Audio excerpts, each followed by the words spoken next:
وَلَقَدْ يَسَّرْنَا الْقُرْآنَ لِلذِّكْرِ فَهَلْ مِن مُّدَّكِرٍ۔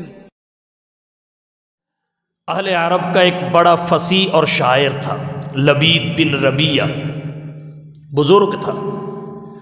اس کے کلام کی ندرت، طبع کی جودت بڑی معروف اور مشہور تھی۔ کعبۃ اللہ کے پاس آیا، سورۃ الکوثر کو دیکھنے لگا، مسلسل دیکھتا گیا۔ جو قریشی آس پاس کھڑے تھے ان کو کچھ امید لگی کہ بابا جی ضرور اس کا کوئی جواب دے کر جائیں گے۔ بابا دیکھ رہا ہے، سوچ رہا ہے، اور قریشی امید لگائے کھڑے ہیں کہ آج بزرگ ضرور اس کا کوئی جواب دے کے جائیں گے، ہماری جو شکست ہے اس کا ضرور کوئی حل نکالیں گے۔ بڑی دیر کے بعد لبید بن ربیہ نے کہا قلم اور دوات لاؤ۔ قلم اور دوات لائی گئی۔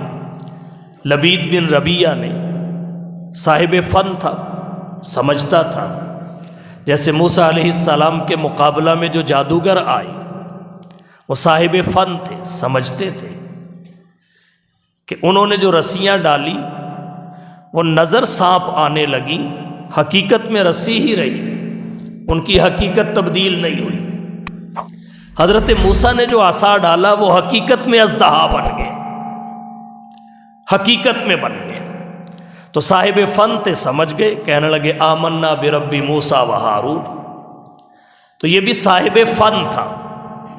صاحب فن باریکیوں کو سمجھتا ہے، حقیقت کو جانتا ہے، گہرائی تک اس کی رسائی ہوتی ہے۔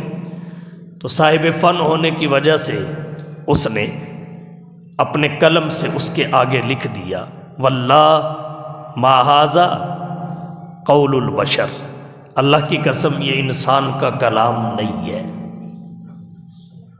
انسان کا کلام نہیں ہے۔ اور پھر سورۃ الکوثر کے اس اعجاز کو محسوس کر کے وہ مسلمان بھی ہو گیا، اور پھر اس نے اشعار کہنا ترک کر دیا۔ حضرت عمر بن خطاب رضی اللہ تعالی عنہ نے کسی موقع پر اسے کہا کہ آپ بھی کچھ کہیے۔ وہ کہنے لگا قرآن کے ہوتے ہوئے مجھے کچھ کہنے کی ضرورت ہی کیا ہے، اب میں کہوں تو کیسے کہوں تو کیسے کہوں؟ جو فصاحت و بلاغت اللہ کے قرآن میں ہے وہ کسی کے کلام میں کہاں ہے؟ اسی طرح عرب میں ایک خاتون تھی، اس کا نام خنسا تھا، مرثیہ گو شاعرہ تھی، بہت بڑی شاعرہ تھی، بڑی فصیحہ تھی، اس کے کلام میں بڑی فصاحت و بلاغت ہوتی تھی، اور یہ بڑے بڑے مشاعروں میں جج بن کر بیٹھا کرتی تھی، شعراء کے اشعار کو چیک کیا کرتی تھی۔ یہاں تک اہل علم نے لکھا ہے کہ اوکاز کے میلے میں حضرت حسان بن ثابت رضی اللہ تعالی عنہ نے ایک مرتبہ اپنے کلام میں سے 2 اشعار چن کر پیش کیے۔ اس خاتون نے 8 ادبی غلطیاں اس میں نکالی تھی،